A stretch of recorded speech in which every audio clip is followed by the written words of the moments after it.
Come accade tutto questo? Com'è che si arriva a quello che è stato definito, l'oblio dell'essere in Occidente, cioè la perdita di un rapporto, di un contatto diretto, intuitivo con l'esistente in sé, con la sua presenza al di là delle apparenze, lasciando invece campo alla logica analitica e a un approccio logocentrico nel voler descrivere e comprendere la realtà. Com'è che si dimentica l'essere per occuparsi solamente dell'ente, per dirla un po' alla Heidegger? Sembra che accade molto presto, forse inizia con quello che è stato chiamato giustamente o ingiustamente il parmenicidio ad opera di Platone. Nel Parmenide, ma in realtà ancora di più nel Sofista, il non essere diventa altro dall'essere, diverso da. E questo essere unico e immobile di Parmenide appare in Platone come una pluralità e prende vita il mondo platonico delle forme. Lapidatemi pure, ma io la parola greca idea preferisco tradurla come forma. Potrebbe essere anche essenza, ma forma mi piace, mi convince di più. Platone sembra preoccupato per le manifestazioni sensibili, per come la realtà si presenti al mondo della percezione delle apparenze. Come l'avesse affrontata Parmenide non lo conosciamo granché, perché della seconda parte del suo lavoro ci rimane pochissimo. Platone si chiede: come si manifestano le forme in questo mondo? Che rapporto c'è tra forme e mondo? Continuo a dire forme invece di idee. Platone cerca di cogliere la realtà da un altro punto d'osservazione.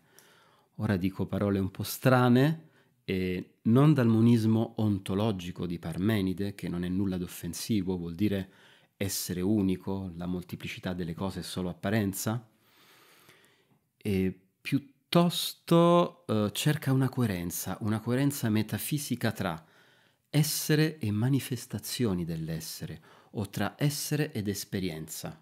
Ma questo essere per Platone è il mondo delle forme, delle essenze.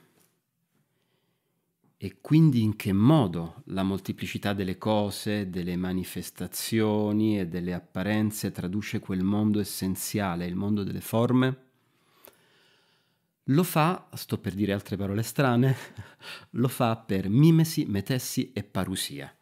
Mimesi quindi per imitazione, cioè imitando quel mondo, riproducendolo in qualche modo.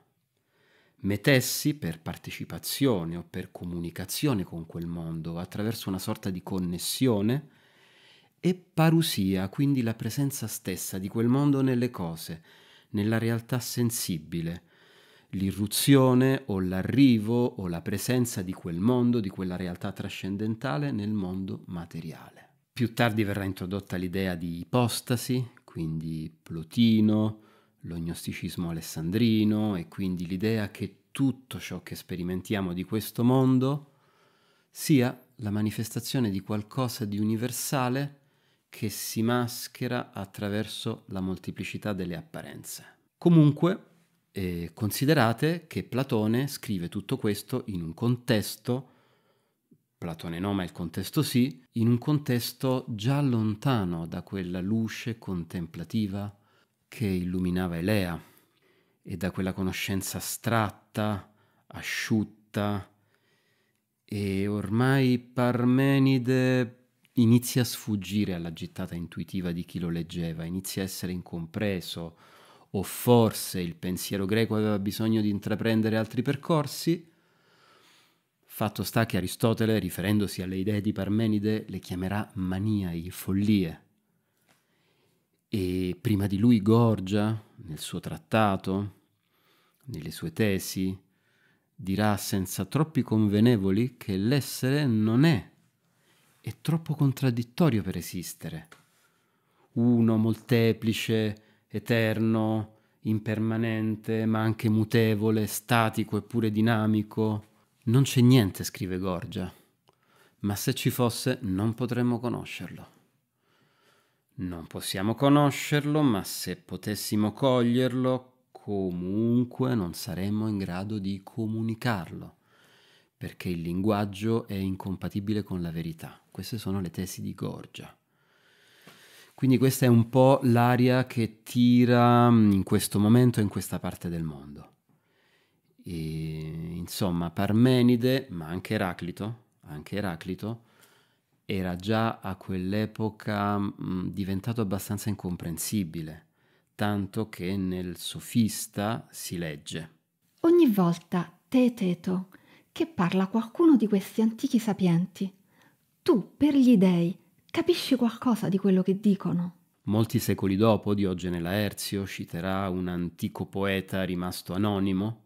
Non in fretta si legga il libro dell'Efesio Eraclito. Stretta la via, difficile il passaggio.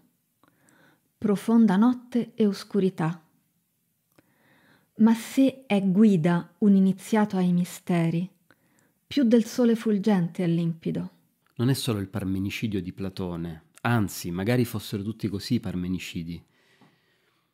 Non so cosa ho detto, comunque voglio dire che è una deviazione profonda del pensiero greco e poi occidentale. Una deviazione che ha molta intelligenza, ma comunque, per come la vedo io, dovuta a un allontanamento da quella sfera intuitiva della realtà, motivo per cui si inizia a vedere contraddizioni, ad esempio, tra un pensiero e un altro, tra un filosofo e un altro. Questo è un indicatore molto interessante di quello che sta succedendo. Contraddizioni che prima non si sentiva la necessità di porre. Che cosa è davvero in contrapposizione? I diversi sistemi di pensiero oppure l'interpretazione di quei sistemi di pensiero? Un'interpretazione, una visione che si fa via via più analitica e poi dialettica e poi dualistica e infine manichea? A volte ciò che sembra contraddittorio è semplicemente l'espressione di aspetti diversi della stessa cosa, letti da piani, altezze e punti d'osservazione diversi. A volte filosofi diversi dicono cose diverse che sembrano opposte, Eraclito e Parmenide per dirne una, ma che sono letture da piani o da angolazioni diverse di quello stesso slancio intuitivo o contemplativo della realtà. Molteplicità e unicità, staticità e movimento. E pensate che in questo stesso periodo, o poco prima, in altre zone del mondo, molto più a est,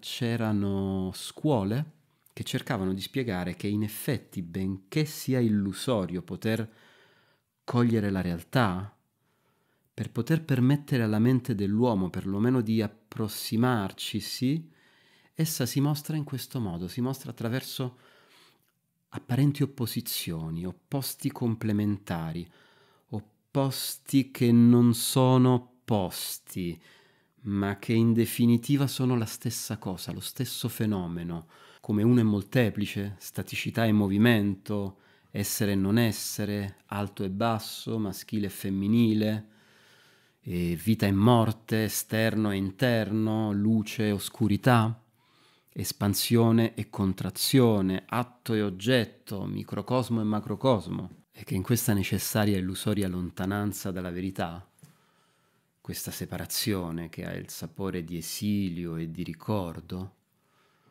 è possibile trovare il cromosoma di ogni aspirazione caduta, caduta nel cuore degli uomini e delle donne per esalare di nuovo,